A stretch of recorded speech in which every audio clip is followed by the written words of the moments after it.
I'm going to have to write the song. So again, it just kept coming back to me that I have something inside that I need to get out, and I can't always hide behind other people's music and other people's art. I have to define my own art. And so I was able to write them a song, and it worked for them perfectly. I even had my brother's name in there. My brother's name is Lee, and it was called Closely. So I was able to play off of that and use proverbs in it, and it was just amazing to do it, but I had to do it. It had to be my own song, my own voice, my own perspective. So as all of this was going on, there's never just one part of us going on. I was also redefining and discovering my faith. I grew up Christian, and then I decided to explore and study different faiths and figure out what it is that I wanted to do. I feel like your parents have their religion, and then you kind of inherit that, but then you have to really take on what it is that you're going to do. What are you going to practice? And so as I'm figuring out all of this with my music, I'm figuring out what I'm going to do with my faith too. And I'm so glad that I went through that process, and I was able to rededicate myself to God. And that just completely changed everything. Christine Wack. Christine Wack has told her entire story, but we just found out on the internet they had no audio. So, Christine, if you don't mind, I'm going to have to reintroduce you. Hey, it's live TV, and we're going to get this right. So welcome to another experience in Real Talk.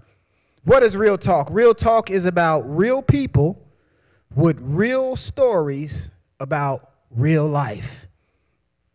Our foundation scripture that we sit upon, powerful scripture in Revelation chapter 12, verse 11, it says, we triumph, we conquer over the enemy by two things, the blood of the Lamb and the word of our testimony. So what do we do here at Real Talk? We have our testimonies told so that we can inspire people, so we can encourage people, but also so you can triumph over the enemy that you're dealing with. So here we are on tonight, another awesome experience planned for you.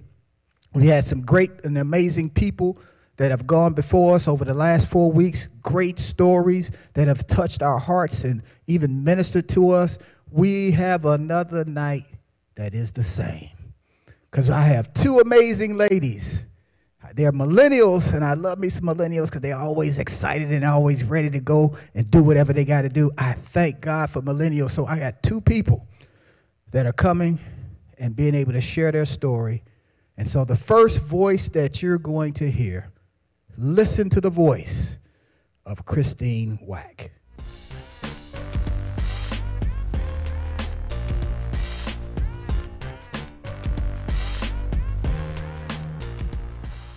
Hi, so my name is Christine Wack, and I'm many things, but one thing I definitely am is I'm a singer. I knew from a very early age that I wanted to sing, and my parents did too. They actually recorded me sighing in my crib, and my mom was saying, she's going to be a singer. And my dad, he played a lot of classical music in the car. Just driving, I would just hear classical music. And he also would play Nina Simone, and I love Nina Simone. I mean, her voice, till this day, there's just nobody with that voice. Her voice is just like a signature. It's her. And I loved it as a kid, and I didn't understand all the concepts and everything that she was talking about, but there was just something special about the sound of her voice. And I just loved it. And so I would hear all this music, and then I would start to sing, and I would be in school plays. And of course, when you do that, you're singing a certain style of music, like musical theater or classical music. So I started on that path. At 8, I started taking piano, and then at 12, I started composing, and at 12, I also started teaching piano. And I had a strict Chinese piano teacher. Her name is Mrs. Ho. and I would add a couple notes onto the end of my Bach or Beethoven that I was playing, and she would say, no, you can't do that. You can't add on to Bach. You can't add on to Beethoven. It's already done. And so I said, well, I want to create my own music. You know, I'm focusing on this person's music that I don't even know, but like, what about me? So that drove me to compose. And when I started teaching piano at 12, I would teach my students to compose too. So they would play music from a book, and then I would say, okay, go home this week and come up with your own song, come play it again and again, and when you come back, I'll help write it out for you, and then it'll be your own song. So I always encourage my students to compose and do their own song, but somehow I got away from composing and doing my own song, and I just kept studying other people's music and getting good at it. So I went to university and got my bachelor's in music, and then I studied abroad in Vienna, Austria. It was really important for me to learn German, because with opera you sing in German, Italian, French, and then some classical music, a little bit of Latin. So you don't have to be fluent in those languages, but you need to know how to pronounce them. And German was the hardest for me. And I'm glad that I went to Austria to learn it, because I was in that moment facing something that was challenging, and instead of running away from it and saying, well, I'll just specialize in the other ones, I said, this is the hardest language, let me learn this one. And because I went there, I was able to go back there. When I graduated, I moved there for a year, and I taught piano, and I worked at this place teaching students and their parents, kind of like a play group for toddlers and up, and I really enjoyed that. So I kept teaching throughout my life, and I still have piano students till this day. So I was always encouraging them to compose and to do their own song while I was still doing everyone else's music. And at a point, it caught up with me, and after I graduated with my master's in opera, spent a lot of money that I'm still working to pay back, I started to fall out of love with it, and that was very scary, because my whole life I've been planning, I'm gonna be successful, and it's gonna happen this way, which is singing classical music, and that's gonna be my path. And then I was falling out of love with it, and I was like, what am I gonna do? But I realized I was falling out of love with singing classical music and not music in general. And so I had to decide, okay, so what do I do now? So I left New York, I moved to Oakland, California. I went to San Francisco Art Institute, and I just studied performance art and video performance and did something different. And out of that, I decided that I wanted to sing pop music, and I wanted to sing positive music and be an inspiration. So at the same time this is happening, I'm also figuring out what I'm gonna do with my faith and my belief in God. So I grew up Christian, I was a youth leader in my church, and I taught Bible study. We taught Bible study in my home. And then I had to decide, okay, this is my parents' religion. Is this gonna be my religion? And I explored and I studied other faiths and went on my own spiritual journey. And I did all of that, and then I came back and I rededicated myself to God. And at that point, that was about 6 years ago, and when I moved back to Chicago, rededicated my life to God. And then I had to decide, what music am I gonna sing now? Am I gonna stay in the four walls of the church and just sing, you know, worship music, or am I gonna sing pop music and positive music? And I just had to figure it out. And it didn't feel right for me to say I'm gonna do one or the other.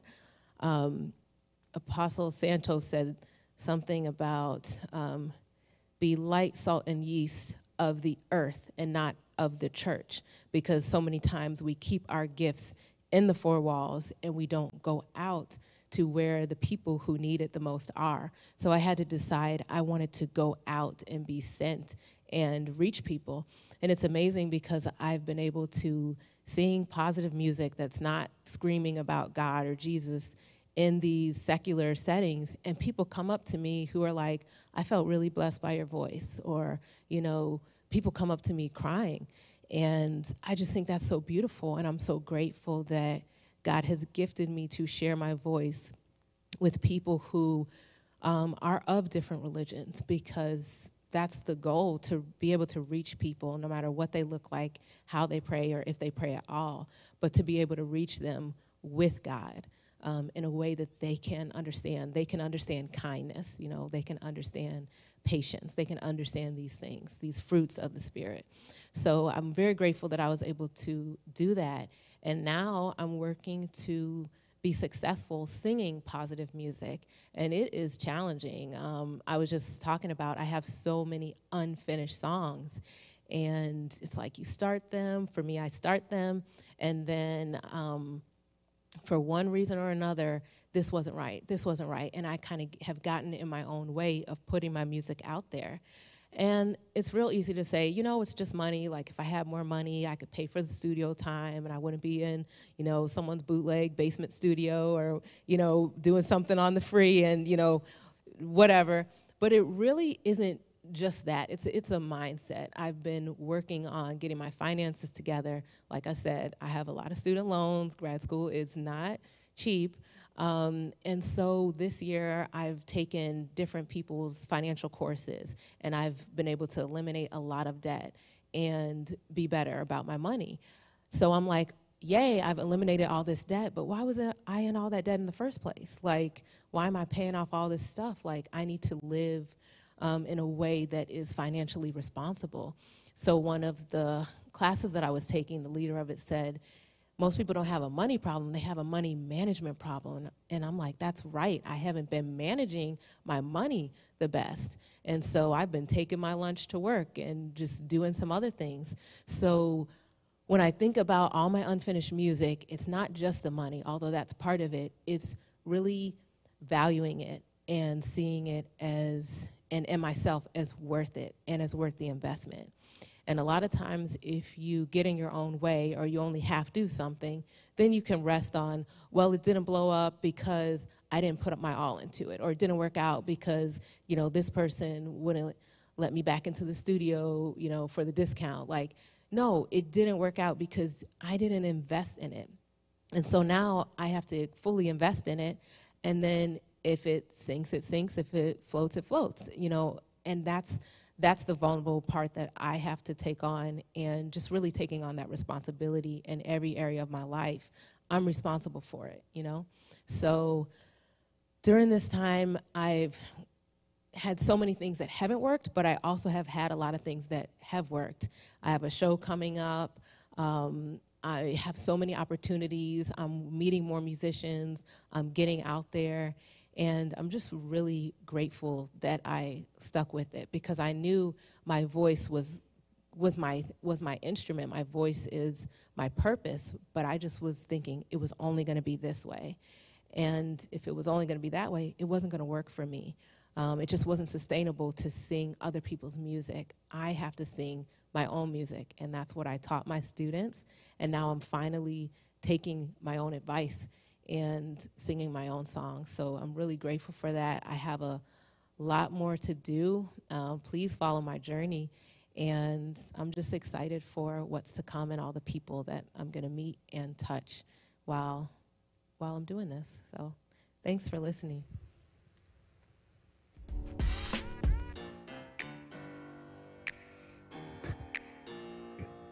Real talk from real people about real stories about life.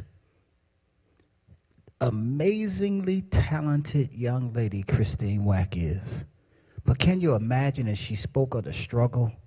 One of the struggles that I wanted to speak to as she was talking was the struggle between whether my gift is for the church or whether it's for the world. And I would submit to somebody that's in that struggle, because I know we all struggle with it. I really believe, and our church teaches here at Valley Kingdom Ministries International, that our gifts are for the world. How do we follow that? Where's that reference point in Scripture? The most popular scripture in the world is John 3:16. And it gives us a glimpse, a perspective of what God had when he brought Jesus into the world. He didn't bring Jesus into the world for the church. The Bible says in John 3:16 that God so loved the world that he gave his only begotten son. Not God so loved the church, God so loved the Baptists, God so loved the Methodists, God so loved the black people. No, he said God so loved the world. So we teach here at our church that our gifts are for the world. We want to take God's glory into the 7 systems of influence. What are those 7 systems? In every culture around the world, we have 7 systems, and our gifts are for the world and in those systems. What are those systems, Pastor Jeff? Those systems are business, religion, government, family, arts and entertainment, media, and education. We need to take those gifts. Yes, we need to utilize our gifts in the church, but we also have to know that our gifts are for the world. So don't struggle so much with it, because you have an amazing gift, and that gift needs to be spread all over the world. So we have another person that's coming to this experience. I'm excited about her. She is also in the music arena, the music industry. Listen to the story, the voice of Brittany Carter.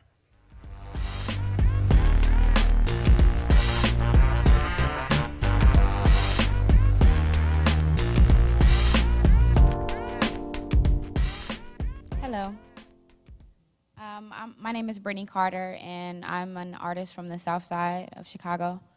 I guess I would say my story is a bit unorthodox. I would say 2018, late November, I quit my job. And for the past 5 years, I was working at Home Depot, first as a regular sales associate, and then later, the last 2 years as a merchandiser. And late 2017, I heard God tell me that I would be able to quit my job, but at the time, I couldn't see it because I didn't have a lot going on. I get a text message from Pastor George Robinson, I want to say October 2018, asking me would I ever consider doing music full time, and I was just like, well, I don't know, maybe I could see myself doing it, but I have to work to sustain, and so we just had a brief conversation, and that was in my mind for a little while. So November of last year, I entered into a competition to open up for J-Rock of TDE, and not really thinking much about it because, I don't really have like a lot of music out at the time, and, there are so many other artists here in Chicago who, have, I guess, a bigger fan base. So I just entered into the competition and not really thinking much of it. And November 10th, I got a notification saying that I was one of the 3 finalists, me and 2 other young men, were the finalists to open up for J-Rock, which I was very excited about. Anybody who knows, TDE is one of like the largest rap collectives in the world right now. And I found out that night that I won the opportunity to open up for him, which was really cool. And from that point, I think my life just changed drastically. Going back to work, I just couldn't focus.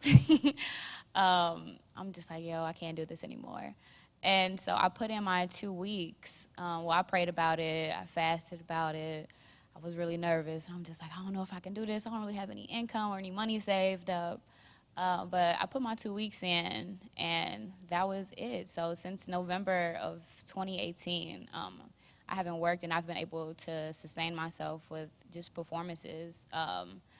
That performance opened up the door for me to get paid more, really, and it's been able to help me finance, like, my rent and my car, phone bill, and things like that.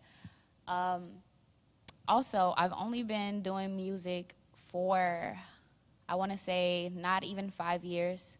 The first musical thing that I did was February 1st, 2016. I did an all-woman cipher, and we released it on the internet on YouTube. Didn't really expect much to come of it, and once we released it, it went viral on the internet, and we were able to open up for Chuck D and have like all of these very cool opportunities to present themselves, and so that was awesome. But since then, I didn't have any project or any music or any singles out at the time, so the fact that I was able to get these opportunities was amazing. I never had any background. I was never taught how to rap or, you know, how to do any of these things. It was just like a gift that I was really blessed with.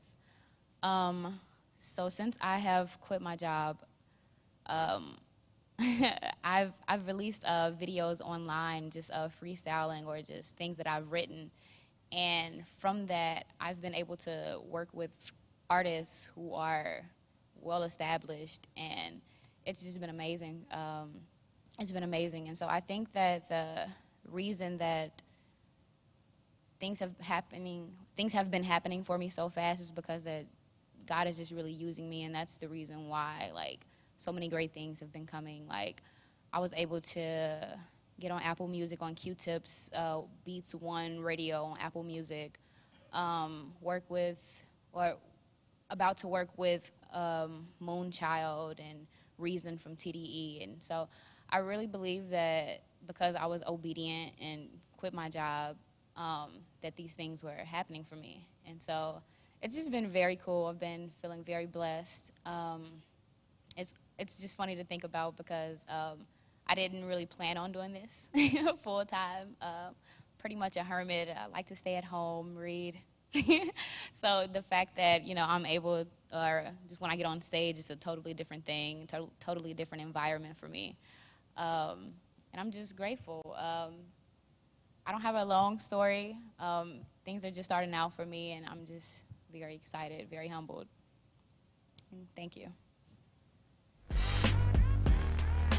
Brittany Carter. Come on over and join us. Christine, for those of you that's been following our show, this is the moment where we actually kind of get up and close and share and even kind of delve in a little bit more deeper into these two amazing young ladies' lives. I actually have something in my throat, so I'm getting ready to have somebody hand me something. But nonetheless, one of the things I'm just listening to Brittany, and Brittany, you 5 years in the industry, and I was that's pretty amazing for where you are right now. And you mentioning these amazing names like Chuck D. You hanging out with Chuck D, yeah. J-Rock, yeah. Q-Tip. You know what I'm saying? What is that experience like? It's funny. I don't even know what else to say. I didn't really expect to be doing this, so every time something like that happens, I'm just like, oh, wow, like, okay. I like listening to them as a kid, so. Okay. And I know, and it's kind of funny as you were telling me, you know,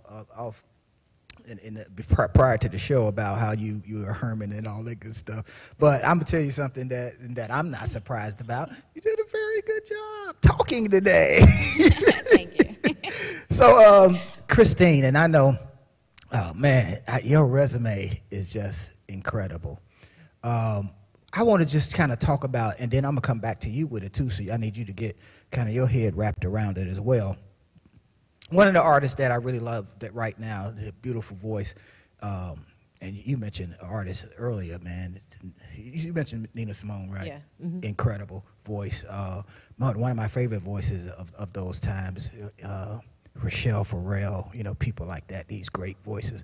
But her, in this current, she has a wonderful voice, and she's been out there since she was like 14 years old, you know, and trying to make her way through the steps that the industry takes you through. And your 5-year journey is a story that's kind of unusual because it usually takes a while. Could you talk a little bit about the journey to this point and the experiences that you've had that have challenged you?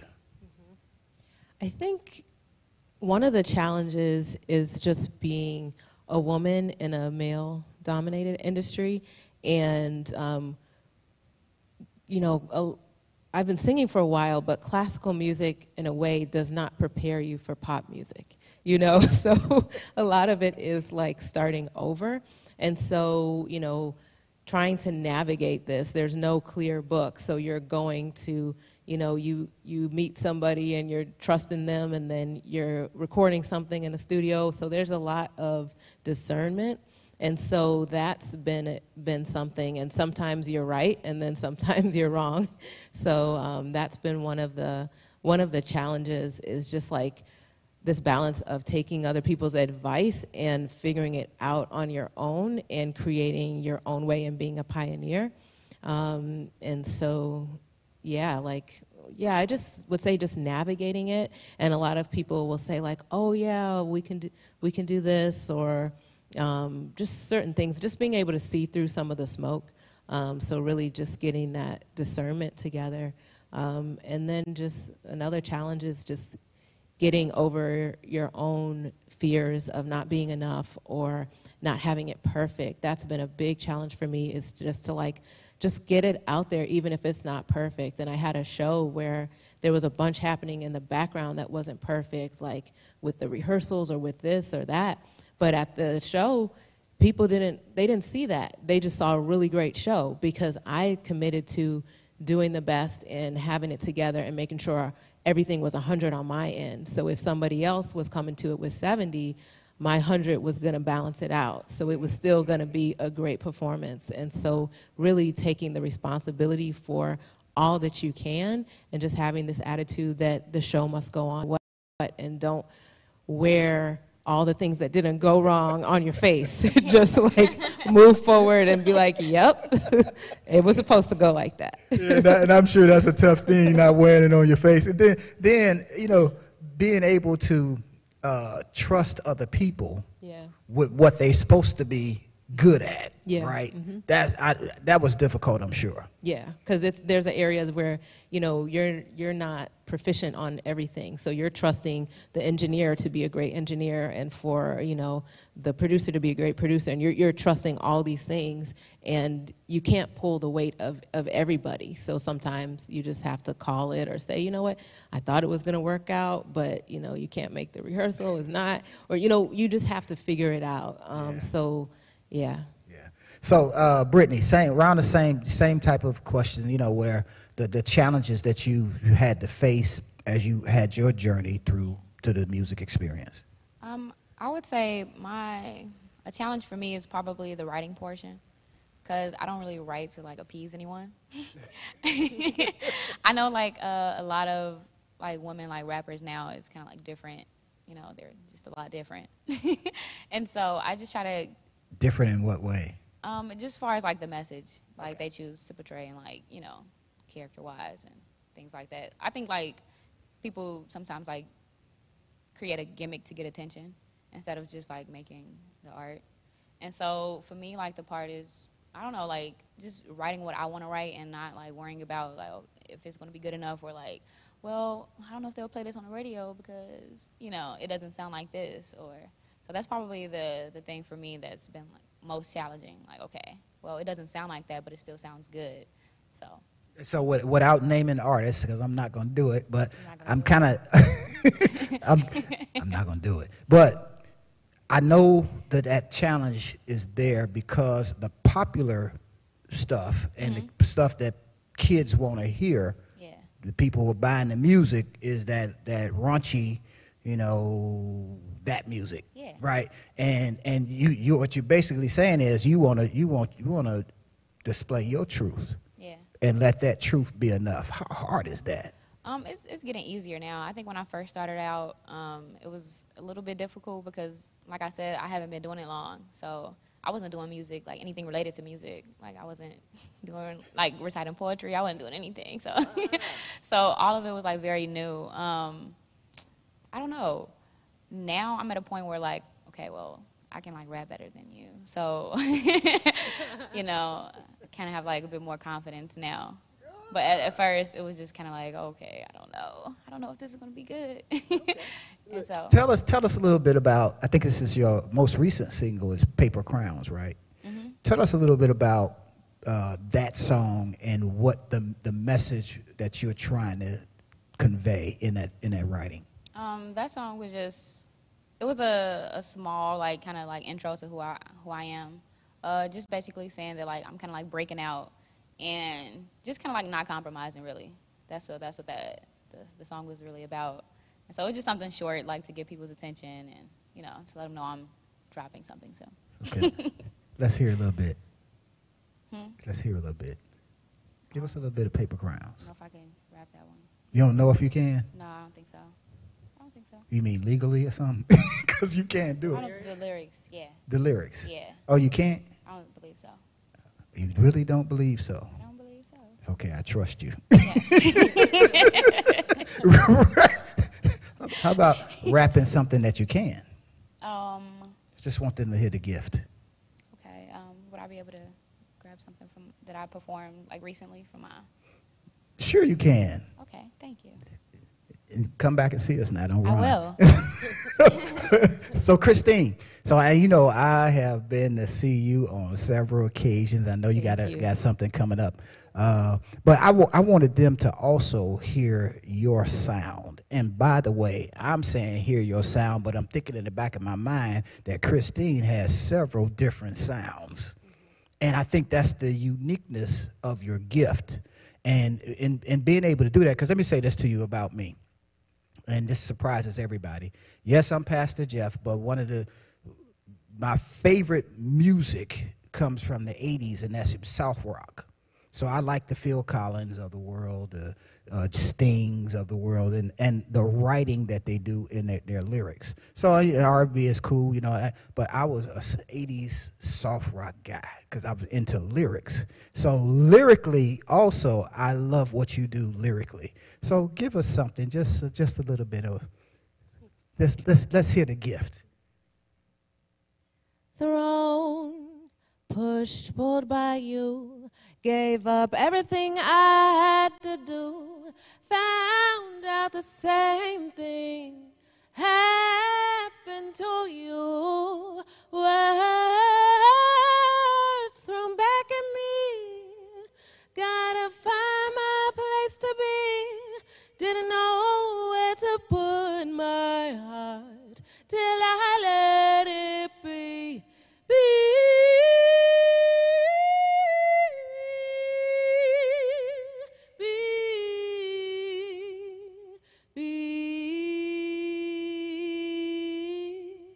Stay and walk, run again, cold night, sun again. Ooh-wee. I was gone. You know what I was doing while I was gone? I was looking at out the window, looking at the raindrops coming down. You took me there. Thank you. I'm back. Welcome back. What beautiful. So you ready, Brittany? Yeah. This is just a piece I wrote. I actually did this for the kids at the Nike event at the House of Hoops. The slogan was like, until we all win. So okay. This is all right. So now listen. Just a poem. Listen. Not a rap. Just a poem. I want to hear the rap. You got some rap that you can do. No, I don't. Okay. Now I'm gonna say this. You just listen to Paper Crowns. You'll tell us where to get it yes, later I on. will. But I want you to hear this very unique voice. Okay. If we love our neighbors like we love ourselves, we could be of use, we could be of help. If we love our neighbors like we love our friends, we change the narrative until we all win. If we have each other, that's enough for me, because material possession don't mean much for me. The greatest treasure that we have are the people in our corner, and all we lack has only ever made us stronger, only ever made us close-knit. See, you don't have to share my blood to be my close kin, so when I call you brother, don't be alarmed. I watched my mother lend a hand and lend an arm to those who could never repay her, to those who never seemed grateful. I watched my mother be everything but hateful, no matter the circumstances, no matter the defeat. Every action she took taught me how to treat people, how to love in spite of, how to handle pain. She taught me that if I ever win, to understand that it's a gain for all of us. So this platform isn't a platform if I can't reach y'all, if I can't learn something, or if I can't teach y'all. A platform isn't a platform if I only lift my friends. I plan to change the world one step at a time until we all win. Yes. Yeah. Good stuff right there. Thank you. That is the pen of Brittany Carter. Yes. Can't wait to hear that under a beat, though. So, Christine, coming to you. One of the things that I know is so frustrating sometimes in the music industry, and like I know because I'm not a music guy, but I was the producer of a CD, which was my wife's CD, and I think I did a pretty good job of it. But nonetheless, I learned how frustrating it is to get support. Is that true? And then, if that is true, what do you do to kind of rise above it? I think that's interesting because sometimes we want this support kind of automatically without doing more. You know, we think that I came up with this song and it's amazing and like people are just gonna love it, and it's like you turn it in, you submit it, and like you don't hear back. You're like, what happened? Can they hear? You know, but it's like, well, you know, there are things to learn. Like for you, you've been in this like 5 years, and for me, you know, 6 years in this style of music. And so the first thing that I put out, and I was getting people to stand behind me, friends and family, I don't even want to listen to it right now.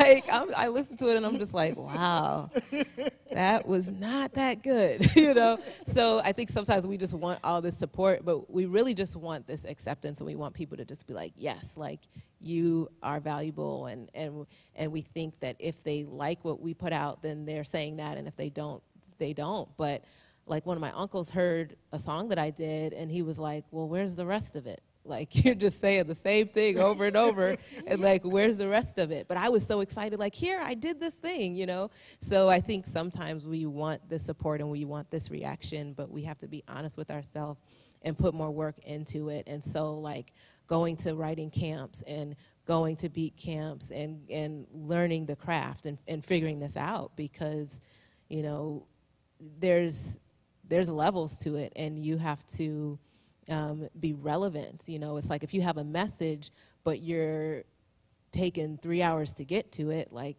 they're not still going to be around when you finally get to it. So you have to figure out, how do I craft this in a way, like, how do I package this in a way that it can be received and that it can be understood? And so really putting that work in to get those results.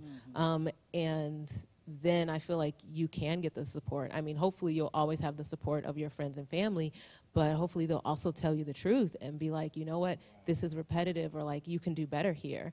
And if they can't give you that feedback, going to people who can give you that honest feedback, you know, and then you can finally hear it for yourself.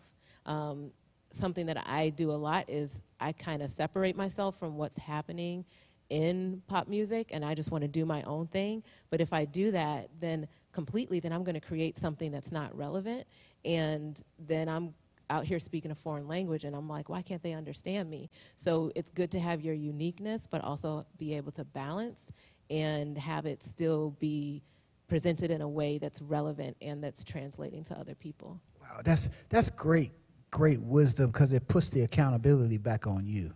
Instead of the expectation that you have that you will automatically get the support.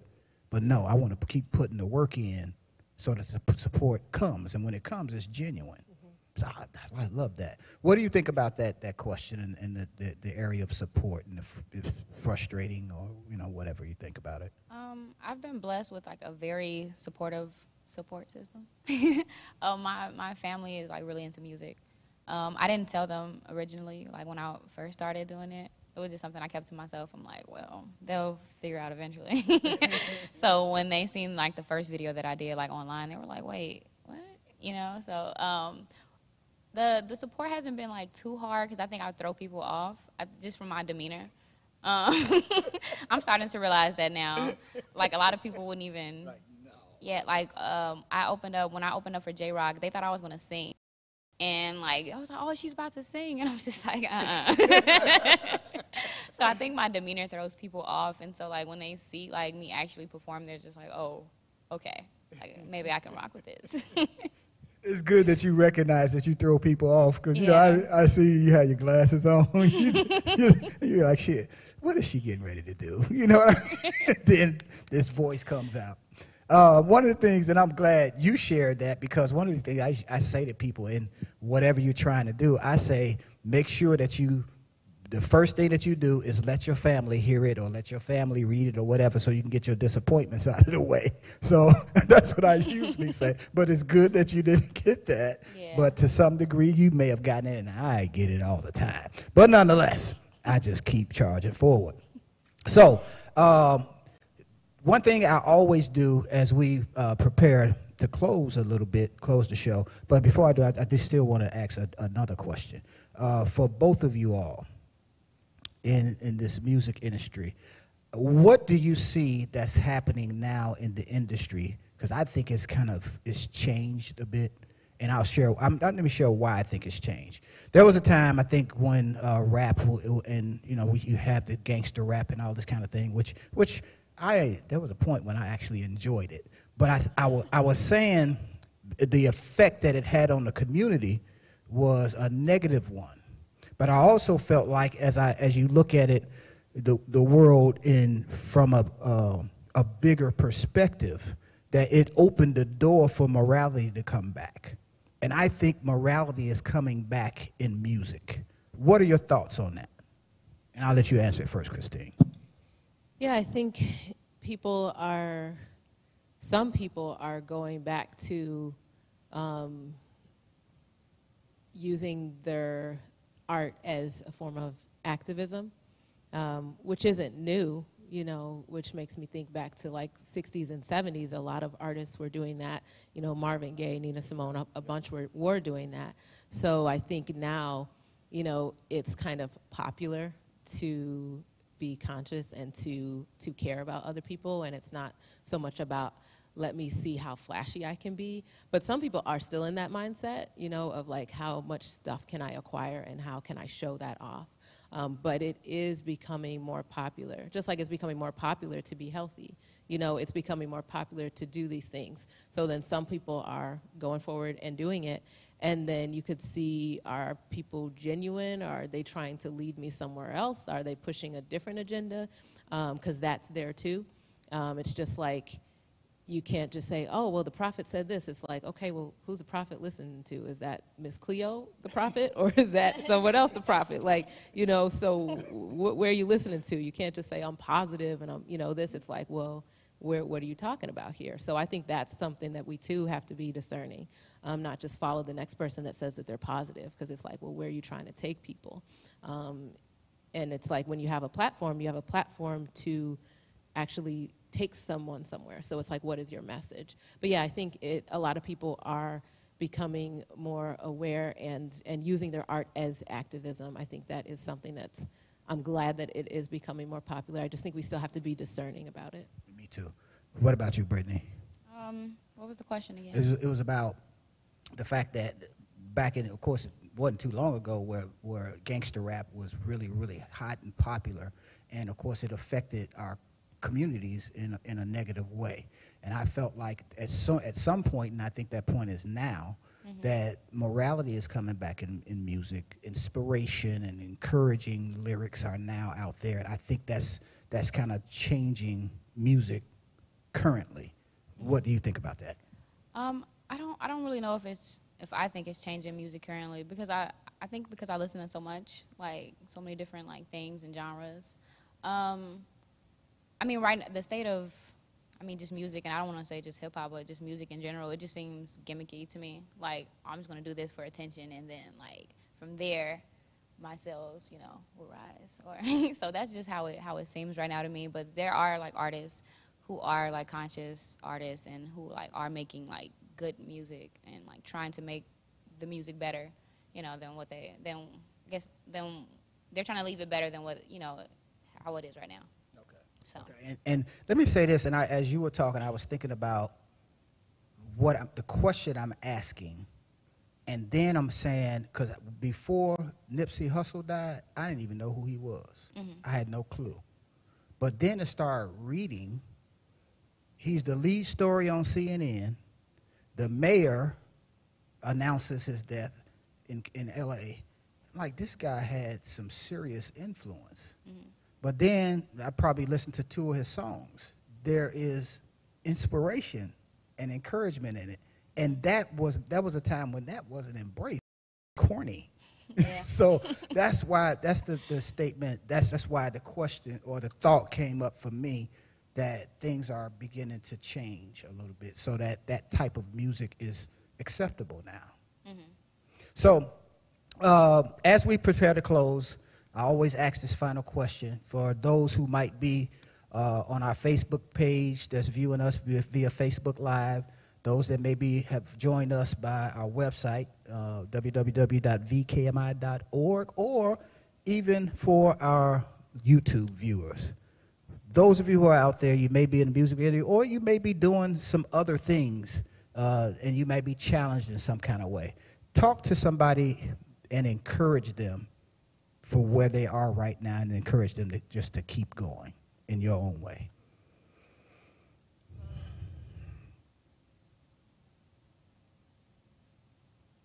I'd say to just really focus on what it is that is maybe really bothering you about what's going on currently, and really using that to help define your purpose.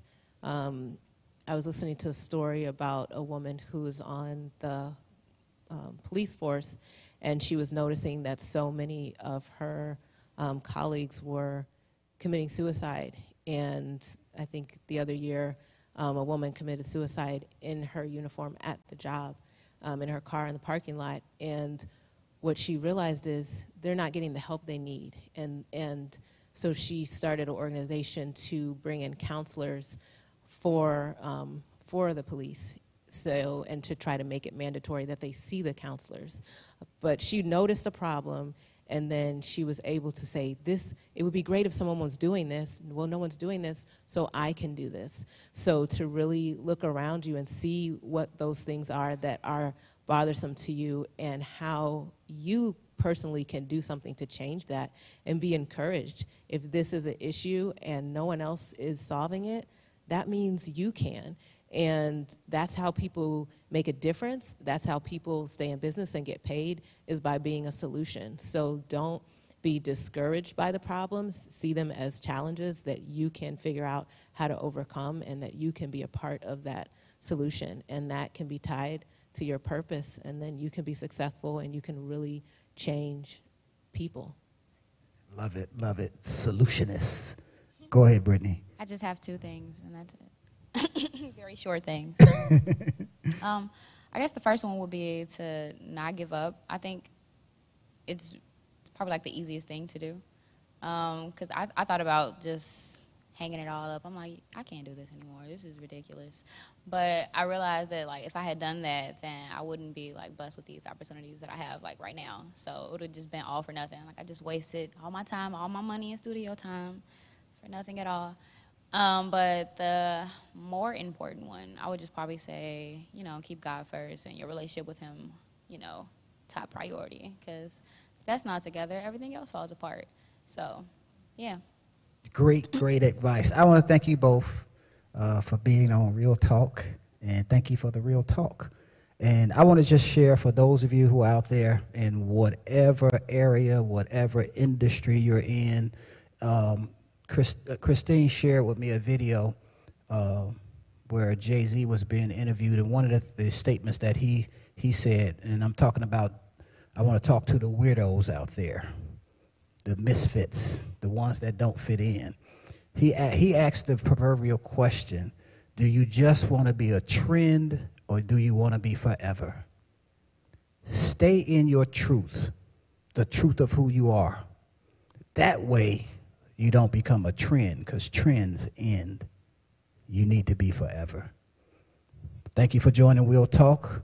We'll see you next week for another exciting edition of Real Talk from real people with real stories about real life. Bless you.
For the 400 initiatives.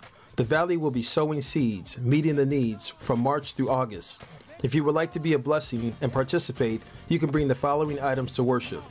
Care packages such as toothbrushes and toothpaste, combs, deodorant, lotion and mouthwash, hand wipes, shampoo, hand sanitizer, first aid kits, socks, and school supplies. God is the only one who knows the purpose for your life. He says, you'll find it if you come seek me. Find God's plan first. He knows the plan for our lives. He does. And he's claiming rights to it by himself.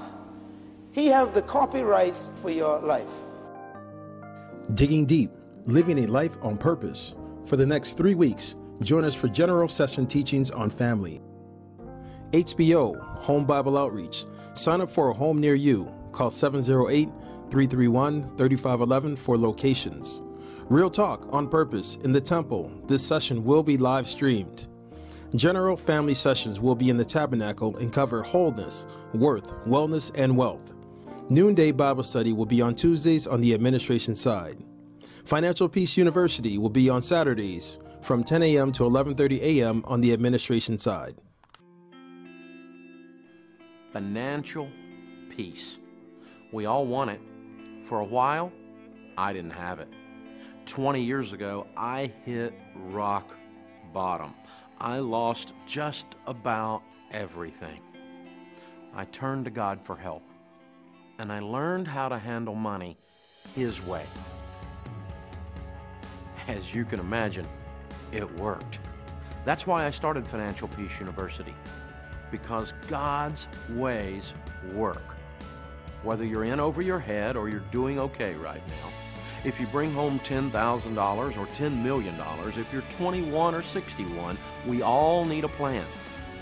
Millions of people have been through Financial Peace University. They have success stories of their own. They've learned how to get rid of debt, prepare for generations to come, and give like crazy.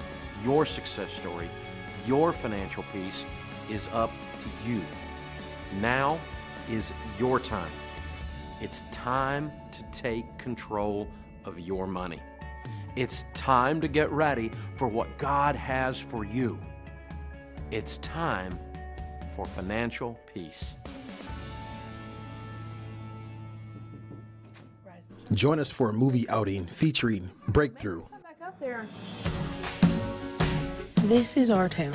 It's a close-knit community, the kind of place where everyone knows everyone. Hi, Miss J. Hey, how are you girls? And we're always there for each other. Nice sermon, Pastor. What do you guys have on for the rest of the day? Well, John has a basketball game. Yeah, I've seen this guy hoop it up around here. This kid is so lit. Text your mom tomorrow and tell her when and where to pick you up. And don't do anything stupid. Love you guys. Boys, get off the ice! We're training for the Olympics, sir! Cindy. He's been underwater for more than 15 minutes. It's gonna be a recovery, not a rescue. I got something. We got him! We've done everything medically possible. There's nothing more we can do. No. Please, God, send your Holy Spirit to save my son.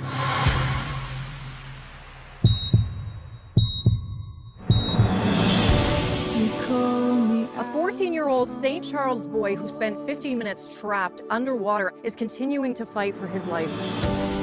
I don't believe John will survive the night. You don't know my son. He is a fighter. So I need you to be the best for John, and you just let God do the rest. You are my pride and joy. I can't wait to see you shoot those baskets and run up and down the court again. The Smith family asked for one thing. Please pray for John. In the water that day, I was ready to give up, but then I hear this voice telling me, go back. Either I'm nuts, Or God's talking to you. but I don't believe in God. I believe, but maybe that only goes so far with something like this. I'm your pastor. I'm supposed to walk alongside you for as long as it takes. Did you see the Facebook page? It's gone viral. Call me. I hope he's gonna be okay. We're not gonna get through this alone. Whatever you have for me, for Brian, for John, I surrender.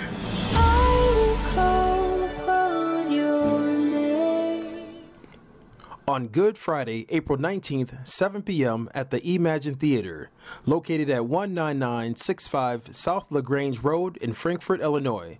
Tickets available at the Kingdom Tech Center for $10.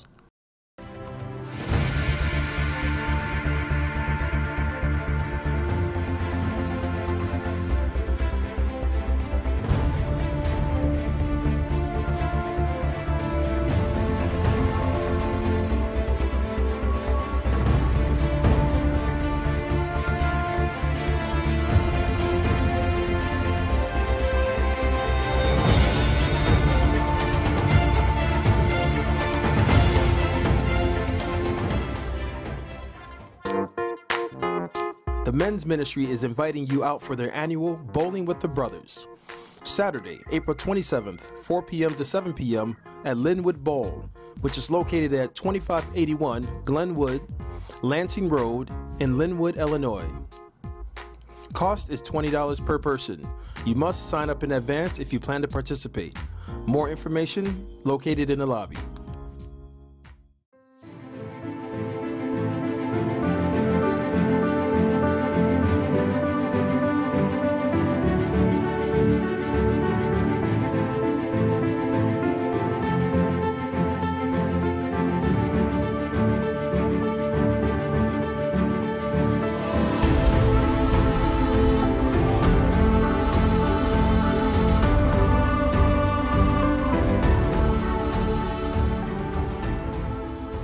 Valley YouTube Sundays. Tune into the Valley's YouTube page to view sermons, view news, and much, much more.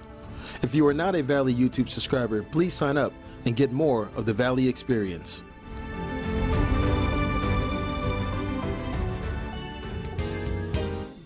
Kingdom Tech Center. Need tech help? Our E-team is available for any tech needs in the Kingdom Tech Center.